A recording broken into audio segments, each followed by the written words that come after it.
Welcome back at my channel. I'm Natasha Visser, and remember to click that subscribe button. Now, as promised, I've got another session with Frans Cronje, a little snippet from his course 1 + 1 = 1.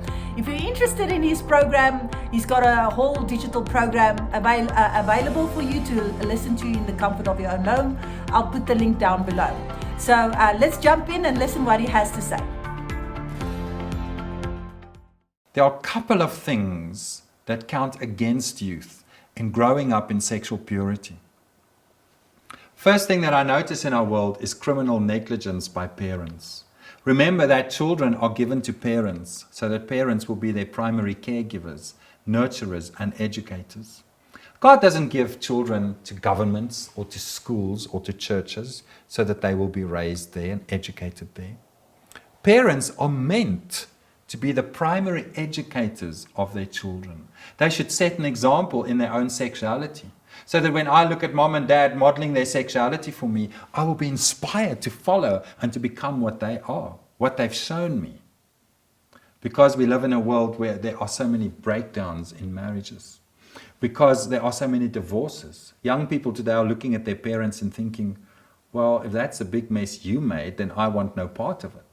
So heterosexual, monogamous marriage is no longer really a goal that people strive towards. When parents fail to educate their children, somebody else will have to step in there and educate those children. I often ask audiences wherever I speak who their primary educators were when it came to their sex education. And I ask people who can honestly say that their parents taught them everything they know about sex to raise their hands. Generally, 2, maybe 3% of the people in any given audience will raise their hands there. That tells me that most people were sexually educated by their friends in the neighborhood, by other kids at school, by the pages of popular magazines, by the inner pages of the Playboy magazine. Where did you get your sexual education from? If we have to pause for a moment and retrace your sexual history, what would we find there? What helped to shape and formulate your ideas and your moral code when it comes to your sexuality? So parents certainly do neglect this very responsible task that they have. What I have found out why parents neglect this is usually parents have a sexual struggle of their own of some sort. And then they often feel that this disqualifies them from actually educating their own children. In other words, if daddy is struggling with pornography, how can he tell his son not to buy it? If daddy is living in adultery, how can he tell his son not to sleep with his girlfriend before they get married? Also, sometimes parents just don't know how to talk about this sensitive topic.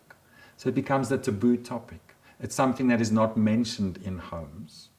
It is something that is considered to be shameful and private, something we don't talk about.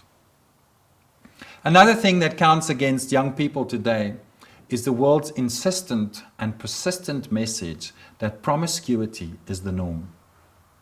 You can watch any movie or television program today and you will see promiscuity taking place. Switch on to any popular soap opera and you will see people hopping from bed to bed to bed, having multiple partners without any devastating consequences ever in their life.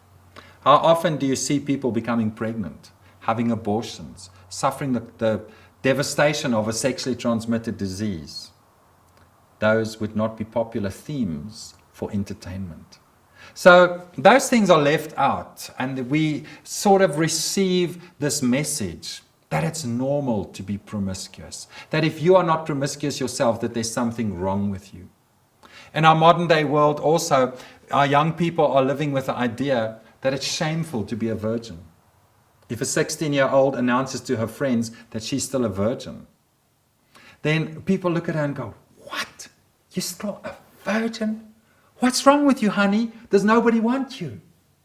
People are trying to get rid of their virginity as quickly and as early as possible.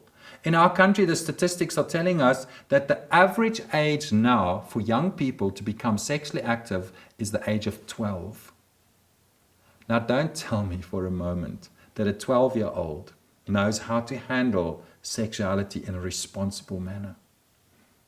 And it goes completely against God's order that we will first leave, then cleave, then become one flesh in marriage.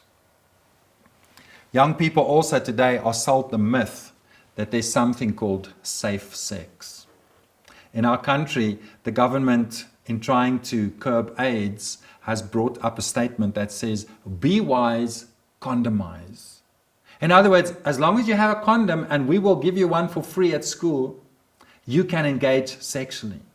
Now, if you're handing out condoms to teenagers, what are they going to do with them?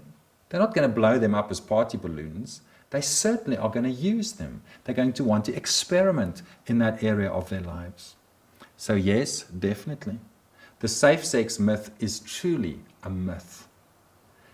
In our previous session, we looked at the law of sexual union. God works with his heavenly glue to make two people one. Physically, psychologically, and spiritually. Now you can be on the pole and you can use a condom or two or three at the same time if you want to. It will not prevent the law of sexual union from taking place if you are going to be involved with another person.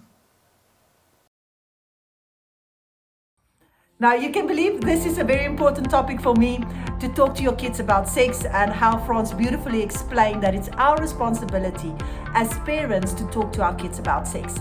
Now, I also have my program available on how to start the conversation about sex and intimacy and marriage and relationship with your kids. I'll put that link below as well.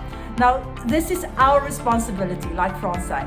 And I believe it can be a positive one. And if we start early enough, we can actually have a positive conversation and don't do damage control. A lot of clients that comes to me needs to do damage control because their kids has been exposed to pornography, sexting, and all these horrible things. God created sex beautifully. And it is a beautiful thing. But if we don't teach this to our children, and because we have fear and about our past, this is very hard to do it in a positive way. So get help yourself. There's a lot of resources out there. I've got all the resources. I put it together on one platform for you. But reach out and get some help. Thanks for listening today.